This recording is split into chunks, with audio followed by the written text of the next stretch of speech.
Good evening students.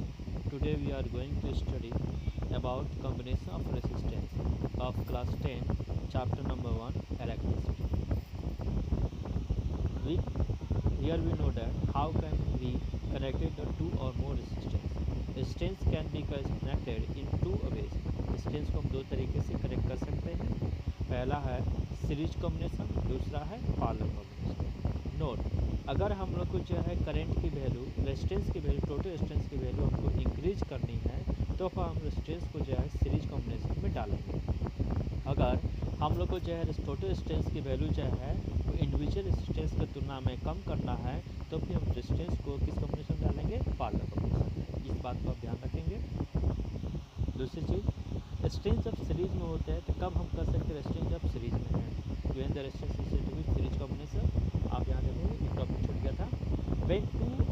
when two resistance are connected end to end, जब दो resistance end to end के साथ जुड़े होते हैं तभी रेजिस्टेंस जो होते हैं सीरीज कॉम्बिनेशन में कहे जाते हैं. यहाँ पे सीरीज कॉम्बिनेशन में करने के लिए यहाँ पे कुछ नियम बनाए गए. उस नियम के अनुसार हम देखें कैसे कनेक्ट किया जाता है. According to the law of combination of resistance in series, the combined resistance of any number resistance connected in a series is equal to the sum of individual resistance.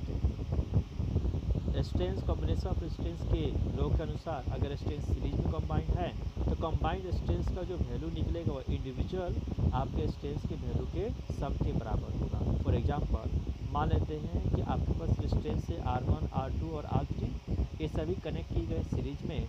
Then इस प्रकार से जो आपका resultant resistance होगा वो R और S नीचे लिखा जाएगा. S को सीरीज होता है, ध्यान रखेंगे. और वो जो है आपको दिया जाएगा जब हम R1 plus R2 plus R3 को जोड़ेंगे. ठीक है, कुछ बातें आपको ध्यान देने की बात है. When the resistance connected in a series are joined, each resistance has a different potential difference. यहाँ ध्यान देने की बात है कि R1 के लिए पोटेंशियल डिफरेंस अलग होगा, R2 के लिए पोटेंशियल डिफरेंस अलग होगा और R3 के लिए पोटेंशियल डिफरेंस बिल्कुल अलग होगा. ठीक है, but total potential difference across the end of all resistance in the series is equal to voltage of the battery. जैसे R1 के लिए आपका पोटेंशियल डिफरेंस V1 है, R2 के लिए पोटेंशियल डिफरेंस V2 है और R3 के लिए पोटेंशियल डिफरेंस V3 है. इन तीनों का जो सम होगा वो किसके बराबर होगा, V ऑफ द बैटरी, यानी टोटल सर्किट का जो पोटेंशियल डिफरेंस होगा उसके बराबर होगा. इस बात को आप ध्यान रखेंगे. दूसरी बात ये ध्यान रखनी है, the same current flows through the each of resistance is equal to the current flowing through the whole circuit. जैसे मान लेते हैं किसी सर्किट में करंट जो गुजर रही है I, तो फिर R1 से गुजरने वाला भी करंट क्या होगा, I होगा. R2 से भी गुजरने वाला करंट क्या होगा, I होगा.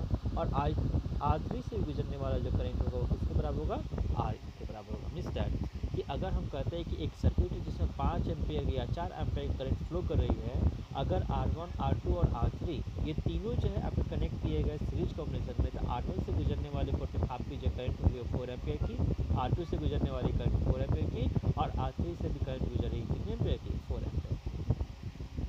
रिजल्टेंट रेजिस्टेंस का जो आपका डेरिवेशन है उसको हम लोग यहाँ पर देखेंगे. जैसे कि हम सभी जानते हैं कि जब हम लोग का total voltage of the circuit होता है वो बराबर होता है आपके V1, V2 और V3 के बराबर. मतलब कि अलग अलग रेजिस्टेंस होते हैं उनको पोटेंशियल डिफरेंस के सम के बराबर होता है. ये चीज़ तब बहुत पहले अभी हमने देखा नोट में.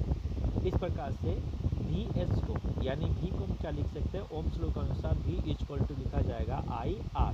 ओम लॉ के अनुसार, ठीक है, ओम्स लॉ के अनुसार क्या लिखा जाएगा, V equal to IR. Therefore Vs को हम क्या लिख सकते हैं, I मल्टीप्लाई RS, क्योंकि हम लोग का Vs में यानी सीरीज है, इस रेजिस्टेंस की सीरीज में होगा. V1 के लिए क्या लिखेंगे, I मल्टीप्लाई R1. V2 के लिए क्या लिखेंगे, I मल्टीप्लाई R2 और V3 के लिए क्या लिखेंगे, I मल्टीप्लाई R3. ठीक है, ध्यान देने बात है कि यहाँ I जो होता है क्या होता है, वो सेम होता है, इसलिए हमने I को सेम रखा है. फिर इसका I को हम कॉमन करेंगे तो I दोनों तरफ से क्रॉस आउट हो जाएगा, तो क्या बचेगा, RS equal to R1 plus R2 plus R3. ये कब होता है, जब रेजिस्टेंस आपके सीरीज का होता है. एग्जाम्पल लेंगे और उसको समझेंगे. कुछ सैम्पल प्रॉब्लम है. एक डायग्राम बनाना है सर्किट का जिसमें एक बैटरी होनी चाहिए जिसमें 3 सेल होना चाहिए और तीनों सेल की वोल्टेज कितनी की, 2 एम्पियर, 2 वोल्ट होनी चाहिए. एक रेजिस्टेंस होगा जो 5 एम्पियर का होगा, दूसरा रेजिस्टेंस होगा 8 ओम का होगा और तीसरा जो होगा वो आपका 12 ओम का होगा. ये सभी रेजिस्टेंस जो होंगे सीरीज कॉम्बिनेशन में किए जाए. फिर उसका दूसरा क्वेश्चन इसी में ऐड कर दिया गया. फिर से आपको जो है ये आपको सर्किट फिर से आपको ड्रॉ करनी है। ड्रॉ करने के बाद आपको इसमें एमीटर लगाना है। एमीटर लगाने के बाद जो करंट को मेजर करेगा।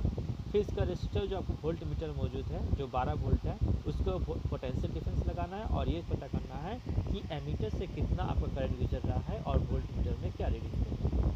तो हमने यहाँ सर्किट ड्रॉ किया जिसमें आपके 3 से लगाए गए हैं कितने वोल्ट के, 2-2 वोल्ट के, यानी टोटल कितना हुआ 6 वोल्ट। उसमें 3 रेसिस्टर्स लगाने हैं, 5 ओम के, 8 ओम के और आपके जो है 12 ओम के। यहाँ पे एक आपको जो की लगानी है, की जो है वो ऑन स्विच ऑन स्टेट में है जिसके कारण से करंट यहाँ पर फ्लो कर रही है। ठीक है, ये हो गया पहला क्वेश्चन का सोल्यूशन। दूसरा क्वेश्चन था कि इसमें जो है आपको रीड्रॉ करना है। इसमें आपको एमीटर लगाना है। एमीटर हम सभी जानते हैं कि किस कनेक्शन में होता है, सीरीज कॉम्बिनेशन में होता है। वोल्ट मीटर किस कॉम्बिनेशन, पैरेलल कॉम्बिनेशन में होता है। ठीक है, अब ये वोल्ट मीटर जो लगाना है वो किसको ओम को लगाना है, 12 ओम के रेसिस्टर पर लगाना है। इस प्रकार से एमीटर की रीडिंग हमको बतानी है, वोल्ट मीटर की रीडिंग बतानी है। ठीक है, तो यहाँ सबसे पहले हम जानते हैं कि अगर हमको एमीटर की रीडिंग बतानी है तो हमको क्या बताना, आई बताना, आई इक्वल टू वाट, और साथ ही साथ हमको वोल्ट मीटर बताना है, यानी हम लोग को यहाँ पर पीडी का कैलकुलेशन करना है। ठीक है, हम सभी जानते हैं कि पीडी अक्रॉस द 12 ओम। ठीक है, क्योंकि हम लोग का पीडी जो होगा 5 ओम के लिए अलग होगा, 8 ओम के लिए अलग होगा और 12 ओम के लिए अलग होगा।